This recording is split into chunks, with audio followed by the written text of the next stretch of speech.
If you're joining us tonight, we're doing our Eastman Admissions webinar series. Tonight we're having a conversation with Gary Versace about our jazz department here at Eastman. So if that's what you're looking for, you are in the right place. I'm just gonna give it like one more minute. I guess if you were looking for vocal performance, this is not the correct place tonight. Or anything about chemistry. Right. We're going to talk about jazz tonight. Yeah, more about jazz and. Right. Yeah. Tonight we're going to use the Q&A function as well as the chat if you'd like. So if you have a question that you want Gary to answer or you want to ask to us, you can put it in either place, the Q&A or the chat. We will be recording tonight. So if you want to rewatch this at another time, we'll be sending that link out as well. I think we have assembled a little group here. So how about we get started? I'm going to introduce myself. My name is Danielle Arnold. I'm the Assistant Director of Admissions here at Eastman, and I am joined tonight by our Associate Professor of Jazz Studies, our Jazz Piano Professor, Gary Versace, the other square here. Yep. Yeah, I can't see me, so I'm assuming they can see me. They can see you, yeah. Okay, all right. So, Hillary, there we go. I see. There you go. So we're going to just start for anyone who's not familiar. The Eastman School of Music is located in Rochester, New York. I'm not sure where people are coming in from today, but if you're not familiar with Rochester, it is closer to Canada than it is to New York City. So a quick 2-hour car ride can get you to Niagara Falls. A slightly longer 5.5-hour car ride would get you to New York City. We are in the downtown campus, so the Eastman School of Music is located here, and we are part of the University of Rochester, whose campus is about 15 minutes down the river, along the river, which is why we've so logically deemed it the River Campus. This is a front view from the corner of Main and Gibbs Street here in Rochester, and then this is one of my favorite pictures of the Rochester skyline. It's a shot in wintertime, as you can see by all the twinkles. And this is where my office is located, and you would go in here to meet up with Professor Versace. What we're looking at now is a breakdown of the fundamental core requirements for all Bachelor of Music students, regardless of major. So this all holds true for jazz majors. I know we might be joined tonight by some grad students, so rest assured, a lot of what we're talking about is super applicable to you as well. But I like to start here to kind of break down how the degree is set up and what portions of that degree are performance related, non-performance related, and how that kind of spans over 4 years. So at Eastman, regardless of major, you're going to have this portion of your degree study be performance, and that's large ensembles, small group work. Your private lesson is also a part of this performance component. Then music coursework for jazz majors is classical music theory and jazz music theory, classical history of music and jazz history courses. And then you also have jazz piano proficiency coursework, and you can learn other instruments, not just your primary instrument. So that's also a part of the curriculum for jazz majors. You're also required to take 1 non-music class a semester. This choice is up to you. So you could take any class you want through our humanities department, or you can take any class you like at the University of Rochester without having to apply all the way up to a minor. So you could just start taking courses, collect enough, declare a minor, and you have that little extra on your resume. Finally, I like to explain this last little piece of the pie is community. It is essential to every student here at Eastman. For undergraduates, we do have a course called Eastman Colloquium, and this is where that community component will play out. You'll meet with your classmates once a week for the entire first semester, really get to know them. You'll have some master classes with professors. You'll hear about the history of the school. It's really kind of that first structured networking event. However, community will echo through all of the courses that you're taking at Eastman and finds its way in various ways, not just through the feeling of our campus, but also through the curriculum that's offered to the students. So we're going to go through the portions of the curriculum, and we are just going to pick Gary's brain tonight and have him tell us how this plays out for a jazz major at Eastman. And so we'll start with performance because you're so good at it. And the first section of the performance requirements, private lessons and studio class. So Gary, can you talk us through for a typical jazz major, what does this look like? And yeah, how does it play out over the course of a semester? Yeah, sure. So I'm going to use these pictures as kind of a guide. The picture that you see on the top with people with their computers in the back and students sitting and then people playing is a weekly event where all of the jazz majors get together.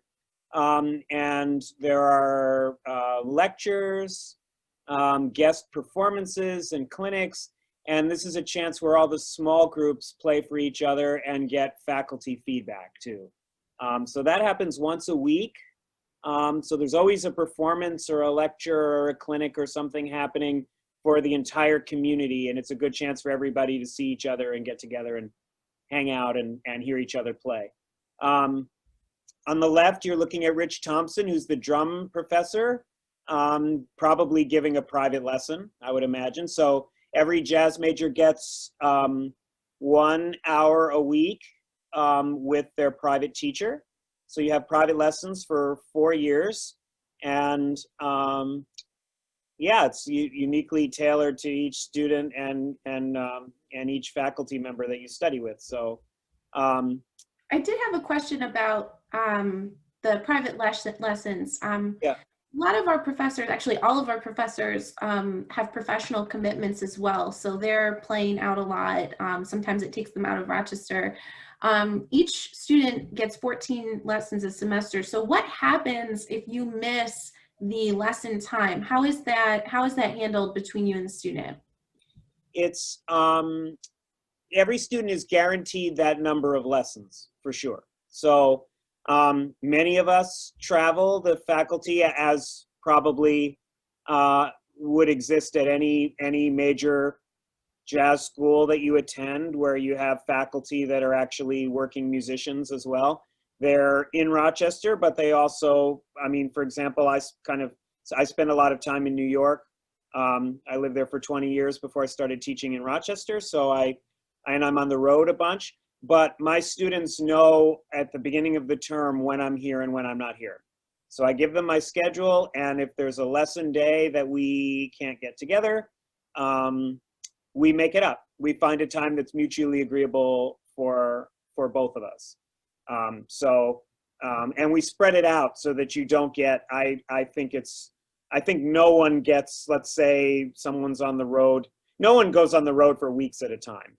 It's just periods of time that faculty might be out doing things. That's normal across college conservatories, I think, when you have faculty members who are world-renowned people. They're just out doing things. But what I was going to say is you're not going to end up with no lessons for 6 weeks in a row and then 5 lessons in 2 days.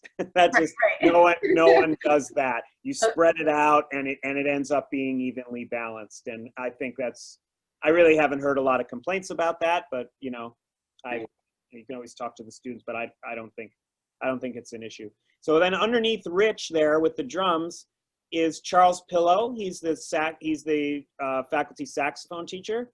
And what you're looking at probably is his studio class. Yes. And what that is you also, besides having 1 hour a week of a private lesson, you also have an hour a week at least with all of the people who you play your instrument and the faculty member.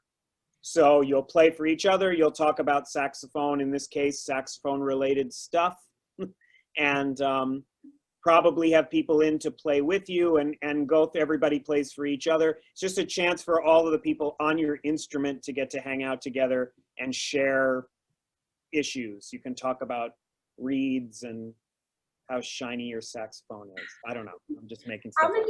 How many students are in your studio, and then maybe across instruments in the jazz department? What's an average size studio? And also, I just want to remind everyone, if you also have a question, do just drop it into the chat or drop it into the Q&A feature. We'll catch them either way, whenever you feel the urge.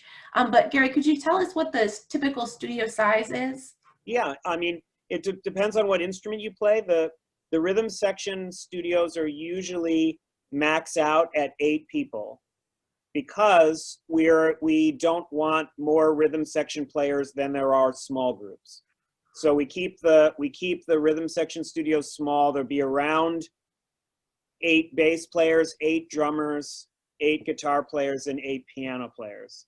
That's so that everybody has a unique spot in a small group. There aren't any small groups with 3 piano players and you're sitting around waiting to play a tune. You know, you're always involved. The horn studios are obviously bigger.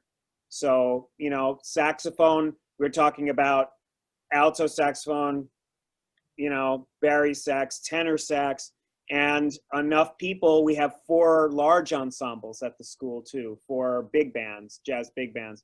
So we take enough people to fill up all of those big bands. So with 5 saxophones in a big band, 4 big bands, we're looking at, I would imagine, between 15 and 20 saxophone players in the saxophone studio. Trumpet, I would imagine, would be the same, 5 trumpets, 4 big bands, you know, something between 15 trumpet players, 20 trumpet players. And I would assume the same for trombone. So different studio sizes depending on what you play, but again, it doesn't matter how big the studio is, you get the same amount of time each week with your teacher. Great. And that also, we had another question pop up. So this photo has everyone in the entire department, undergrads, grads, jazz writing majors, jazz performance, all instruments. So that's Jazz Forum. You're meeting together every week with everyone from all levels. Exactly. What's the breakup of the, or breakdown of the grad to undergrads in each studio?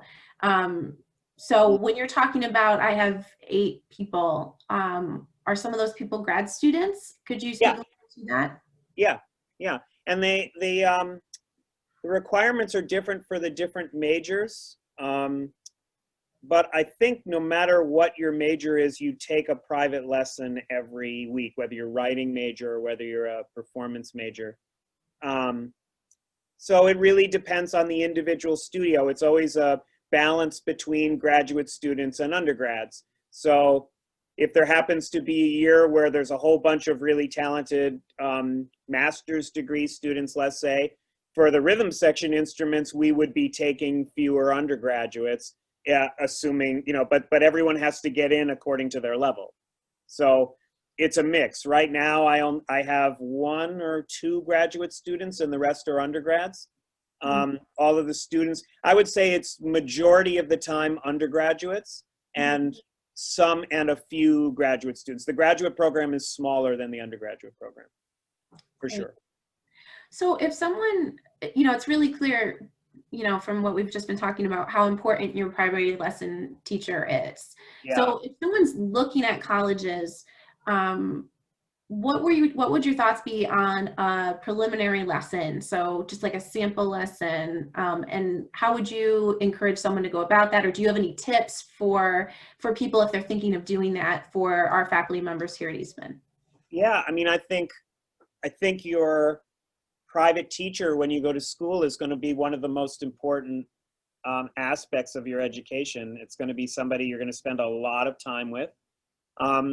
And ideally someone that you really vibe with and that you get along with personally and that has an approach that's compatible with you as a student. So I usually recommend, and I've already done several this year, that you reach out to the faculty member who teaches your instrument and at least have some sort of conversation, if not a lesson or a meeting. And almost all of the faculty, I'm going to go out on a limb and say all of the faculty are willing to spend time with you to give you an idea of their personality and of their teaching approach and describe where they're coming from.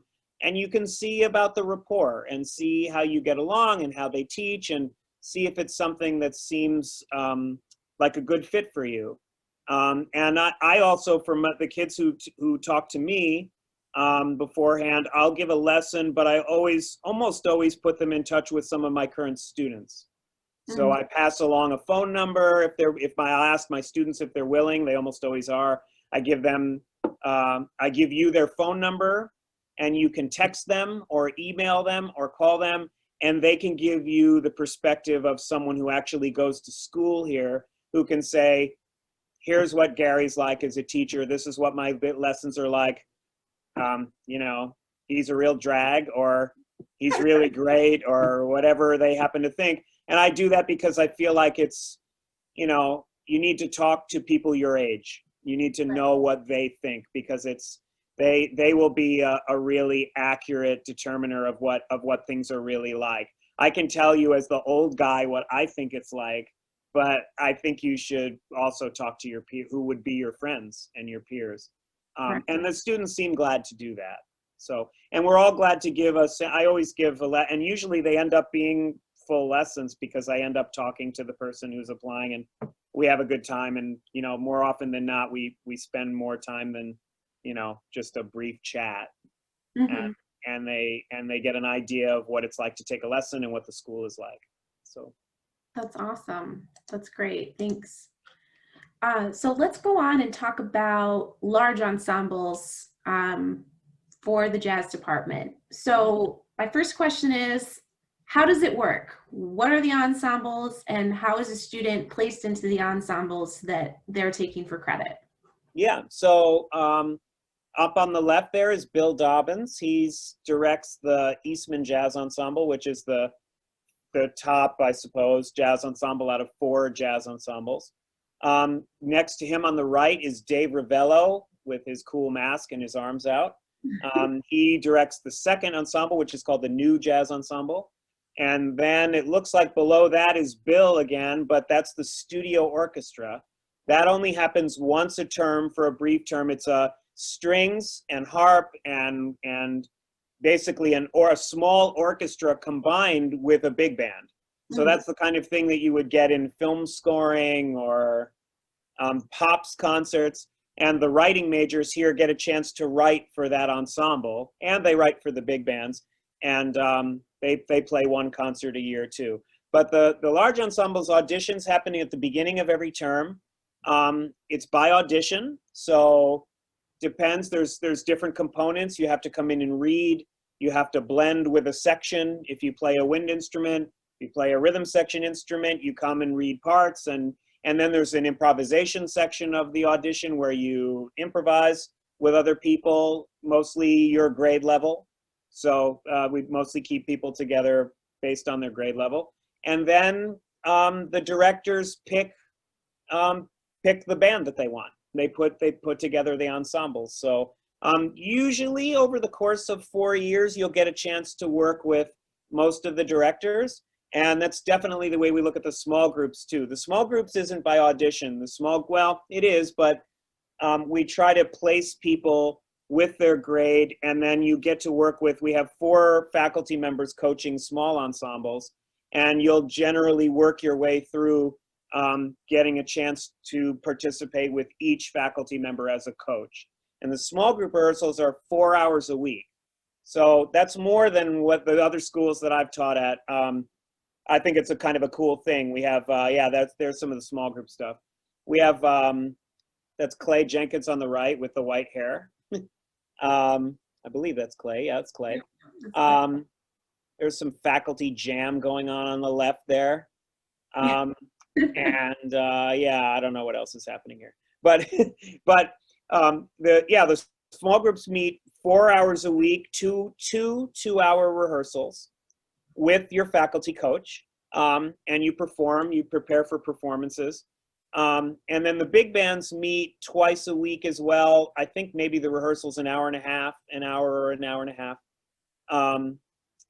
And you do participate in those for all 4 years, I think. I think you play in a small group and an ensemble every term of your time at Eastman. So that's so the small groups are placed just by your year and by your ability level, and you'll get to work with all the coaches. The big bands are by audition, and you'll be placed in the appropriate section of the appropriate band based on your reading, your improvising, and all of that. And you generally, same thing, you'll get to work with all the players, but people can jump around in the big bands a little bit more. You could, on your first term, for example, audition into the top band if you happen to do that. So this is the small groups you're talking about. This is the jazz performance workshops, and this is something that's a key part of the program through the entire program. This one here is Bob Snyder's group, and then this is just an image of Bob Snyder's group from a prior year where it was such a nice day, they all just went out and did their class outside here on Gibbs Street. So that's right there. I think that's from last year. So that's it. So you did touch on this a little bit, the importance of this element of the curriculum. Would you mind expanding on that? Like, why is this small group work so important for students to do while they're in school? Yeah. So the JPW is the school's term for Jazz Performance Workshop. And basically what it means is at some point years ago, they decided that the best way that people really learn to improvise is by playing and actually working in a performance situation with your friends and with a faculty member, rather than having, let's say 3 extra academic classes a week where you're in a classroom. They decided to use a lot of those hours to put people into small groups and get them playing all the time. So the small groups here are kind of a combination of things. They cover for what would normally be in some schools be called an improv class. You would be getting those kinds of skills in your small group at Eastman, because like I said, it's 4 hours a week. It's a significant number of credits and it's a significant amount of time. So in that class, you're learning improv skills, you're doing transcriptions, you're doing analysis, you're learning repertoire, you're learning all the things that you really need to play with people. So much of that is covered in those classes. So they put a lot of emphasis on those here. And there's some guests that we've had. Yes, guest artists. This is a big part of your study here as well. So so up on the left is Danilo Perez. He came and he played a concert. He plays with Wayne Shorter's band and pretty well-known piano player. And he was here and played with the jazz ensemble, the large ensemble. And maybe it was last year. I can't remember. Tanya Darby is a trumpet player. She's standing with Rich Thompson in the middle on the top. I guess she played and came and played with his band, right? Lab band. Yeah. Lab band, right. Michael Deese was a guest clinician. Since COVID started, we've been doing a lot of online clinics with well-known jazz guest artists who talk to all of our jazz majors on Zoom. So he came and did a trombone clinic. He teaches out in Michigan, I think, maybe Michigan State or something. He's a great trombone player. Bottom right is Chris Potter. He's a super well-known tenor saxophonist, been on the scene for many years, and he did one of our Zoom clinics. Billy Harper is next to him, and he is a very well-known saxophonist, part of the history of jazz saxophone, really. He came and played with Rich Thompson's band as well, with the Jazz Lab Band, which is one of the big bands. Next to him is Alexa Tarantino. She's in New York now. She's actually an Eastman alum. And she did one of those Zoom clinics recently too, talking to saxophonists and about improvisation. And then next to her is Peter Bernstein, the well-known guitarist, also from New York.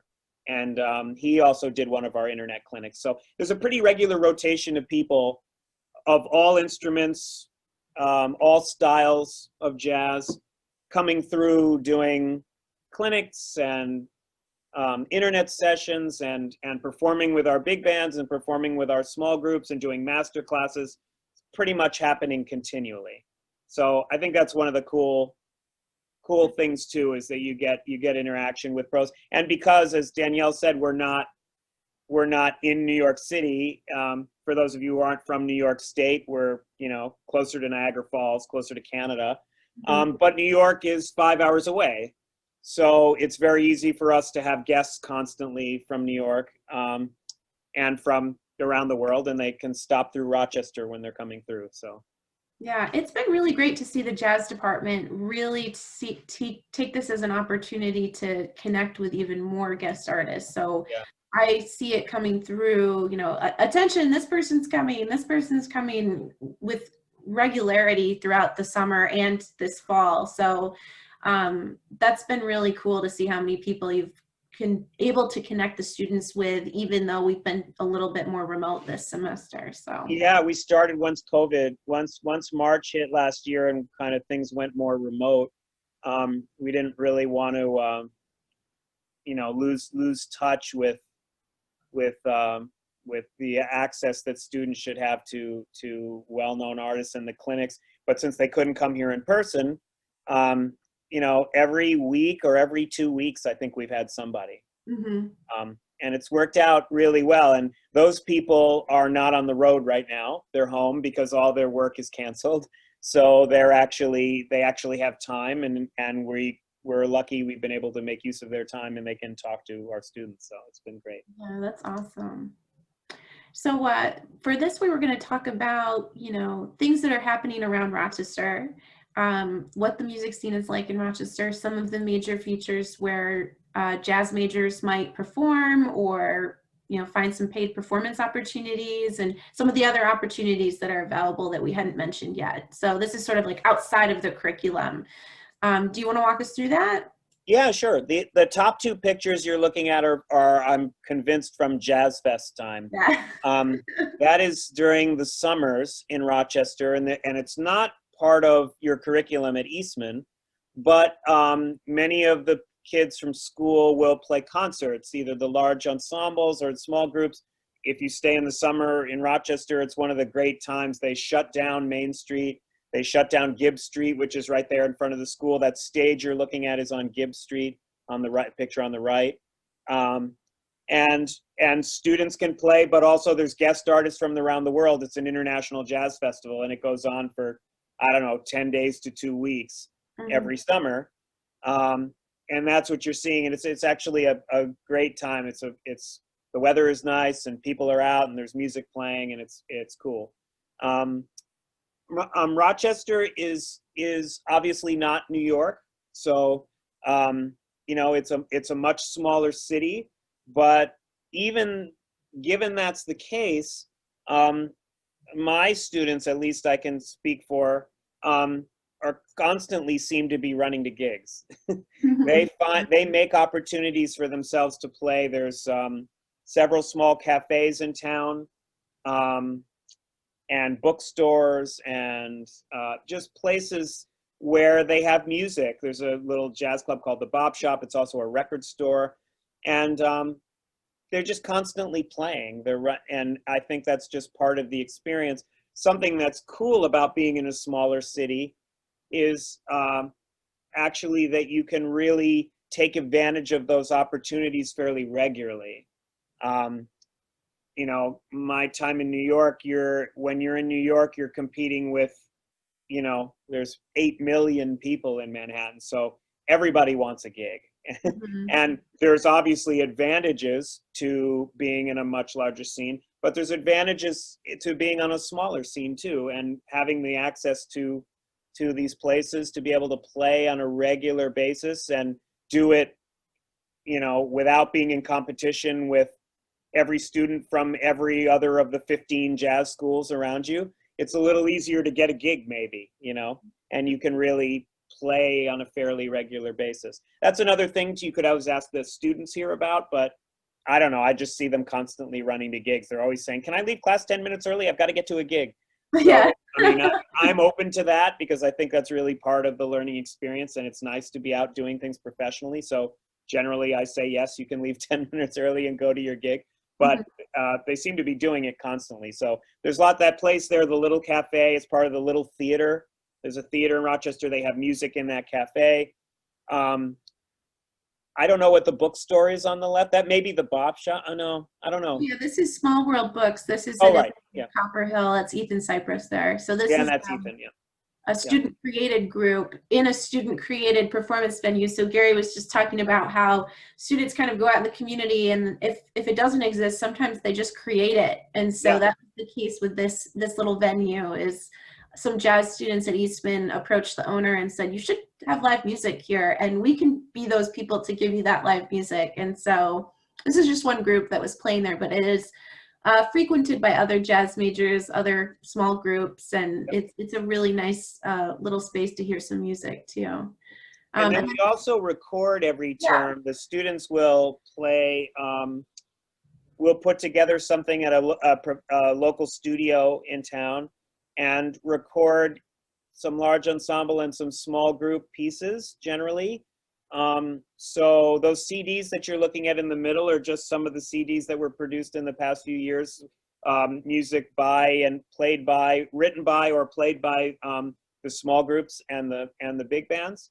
I'm sure Danielle has some. If you want to hear examples of it, you can ask her how to do that.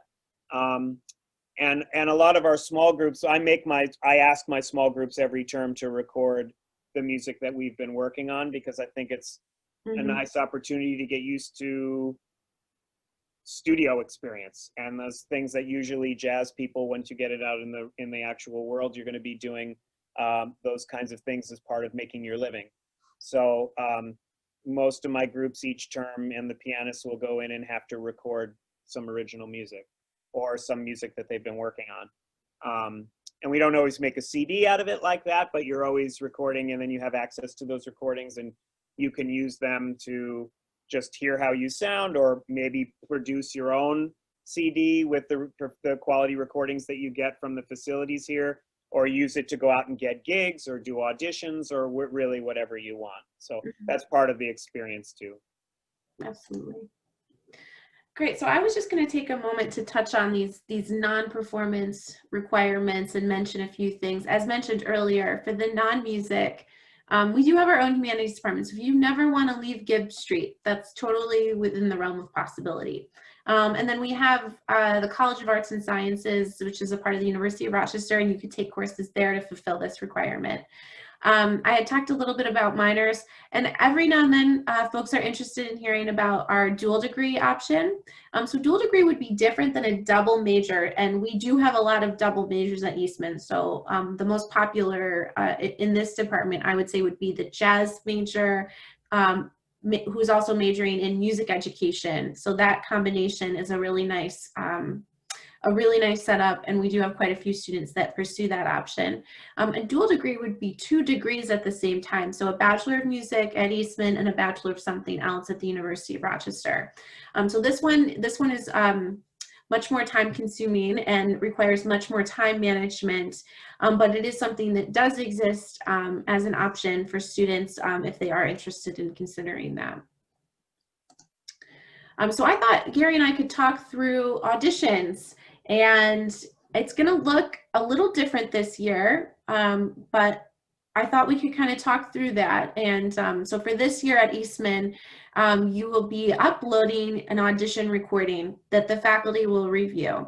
And then later in the process, likely end of January or into February, we'll be scheduling interactions that are non-performance. It's really more of like a faculty interaction.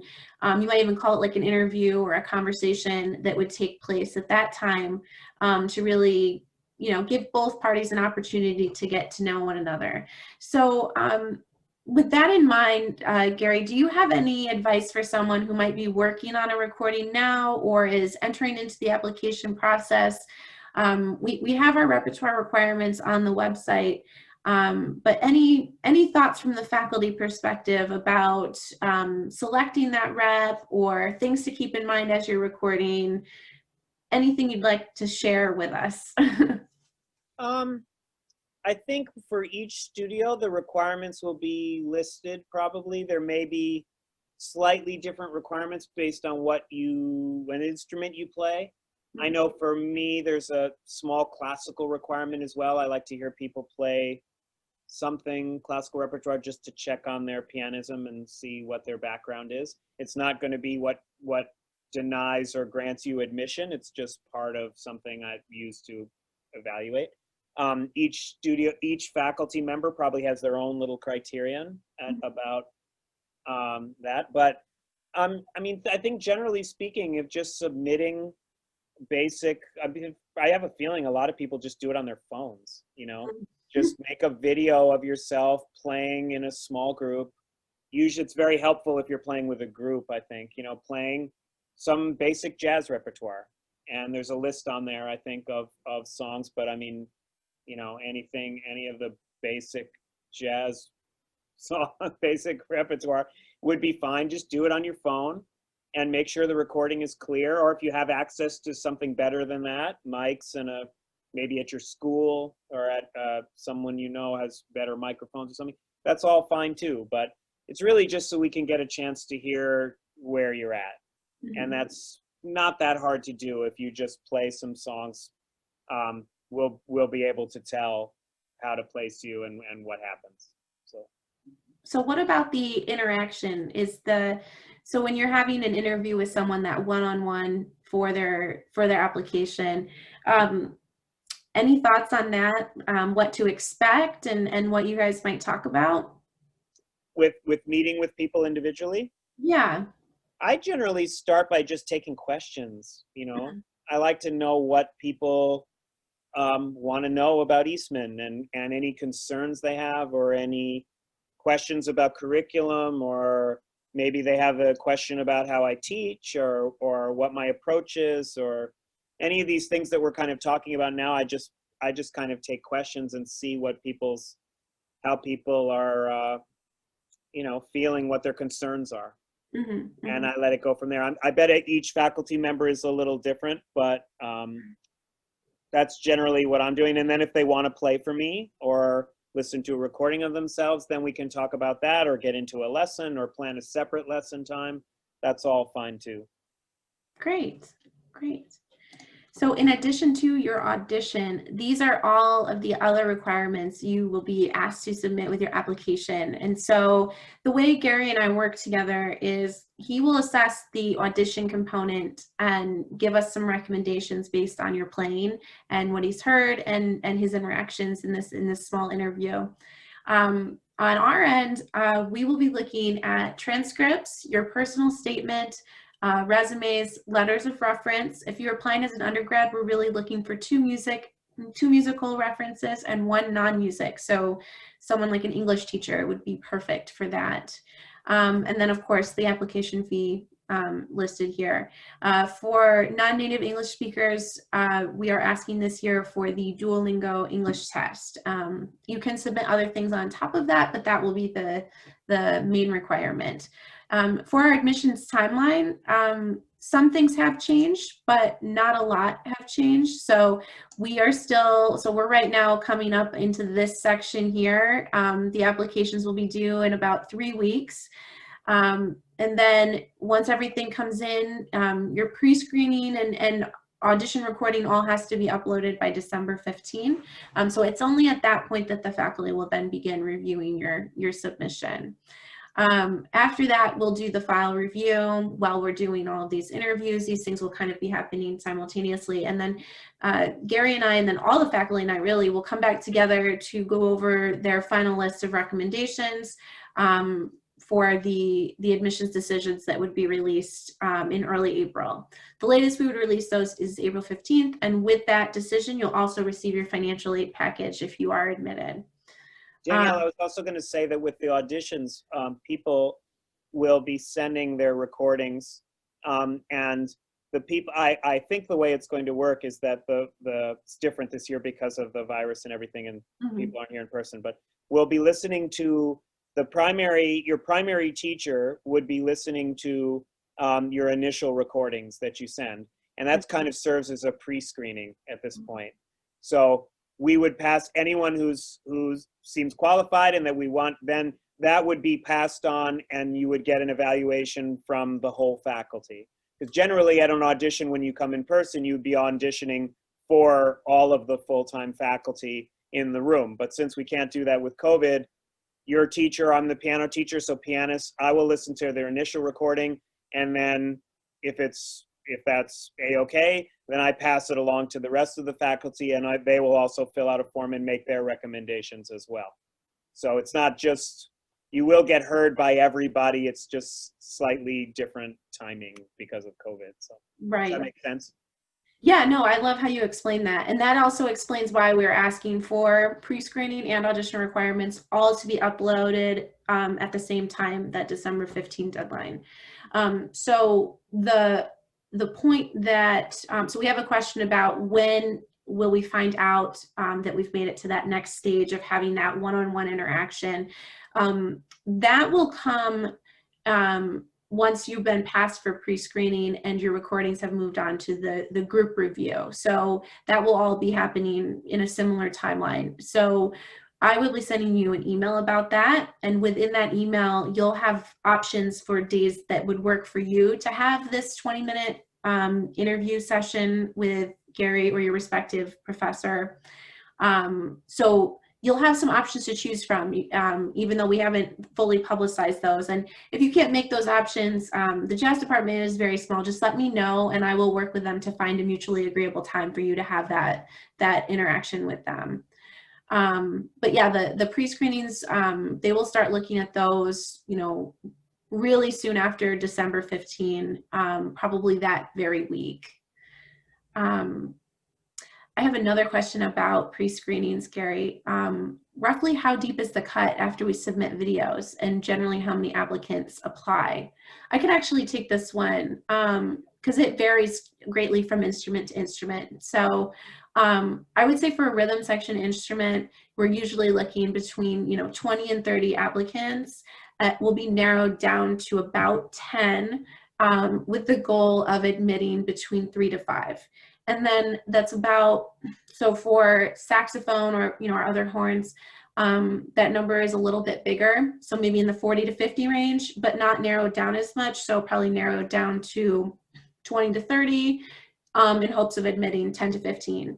So we're always looking to be admitting more than ultimately enroll, because I know this is going to sound crazy, but people are applying to more than one school. So we don't have, I know, it's the craziest thing, but we just assume that people are applying to multiple schools, looking at multiple offers, and might ultimately choose another place, might choose here, but we also don't want to overcommit. So, which reminds me, we do also have wait lists at Eastman, but for the jazz department, the wait list won't typically exceed more than 1 or 2 people.